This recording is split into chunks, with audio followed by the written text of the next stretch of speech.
ताज़ा घडामोडी पाहण्यासाठी आमच्या चॅनलला सबस्क्राईब करा, लाईक करा, शेअर करा आणि बेल आयकॉनला प्रेस करा. A7 न्यूजमध्ये आपले स्वागत. शहरातील अजयनगर भागातील ॲडव्होकेट सीताराम राठोड यांच्या निवासस्थानी 2 जानेवारी 2024 रोजी घरफोडीची घटना घडली होती. स्थानिक गुन्हे शाखेच्या पथकाने तपास चक्र फिरवून एका चोरट्यास मुद्देमालासह जेरबंद केले. दिनांक 2 जानेवारी 2024 रोजी अजयनगरातील ॲडव्होकेट सीताराम राठोड यांच्या निवासस्थानी चोरीची घटना घडली होती. सदर प्रकरणात हिंगोली शहर पोलिसात अज्ञात चोरट्यावर गुन्हा दाखल करण्यात आला होता.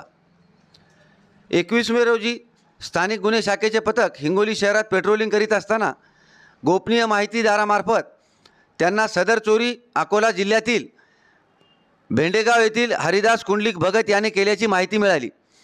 तसेच तो पुन्हा चोरी करण्यासाठी हिंगोली रेल्वे स्टेशन परिसरात आल्याची खात्रीशीर माहिती मिळताच पोलिसांनी तात्काळ घटनास्थळी धाव घेतली. यावेळी त्याला पोलिसांनी ताब्यात घेऊन विचारपूस केली असता अजयनगरातील चोरी त्याने केल्याची कबुली दिली. या गुन्ह्यात चोरलेली नगदी रक्कम व गुन्ह्यात वापरलेला लोखंडी चाकू, रॉड, स्क्रूड्रायव्हर, बॅटरी, गुल्हेर असा मुद्देमाल जप्त करण्यात आला.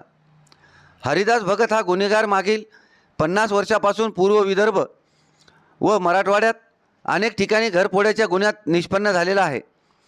तसेच त्याच्याविरुद्ध 25 घरफोड्याचे रेकॉर्ड उपलब्ध झाले आहेत. याला आतापर्यंत 7 घरफोड्यामध्ये न्यायालयाने दोषी ठरवून कारावासाची शिक्षा सुनावली आहे. हरिदास भगत हा कारावास भोगून बाहेर आल्यानंतर पुन्हा घरफोड्या करायचा सवयीचा आहे. ही कारवाई पोलीस अधीक्षक जी श्रीधर, अप्पर पोलीस अधीक्षक अर्चना पाटील, स्थानिक गुन्हे शाखेचे पोलीस निरीक्षक विकास पाटील यांच्या मार्गदर्शनाखाली स्थानिक गुन्हे शाखेचे सहाय्यक पोलीस निरीक्षक शिवसाम घेवारे, नितीन गोरे, आकाश टापरे, आजम प्यारेवाले, नरेंद्र साळवे, हरिभाऊ गुंजकर, प्रशांत वाघमारे यांच्या पथकाने केली. A7 न्यूजसाठी अनिस अहमद, हिंगोली.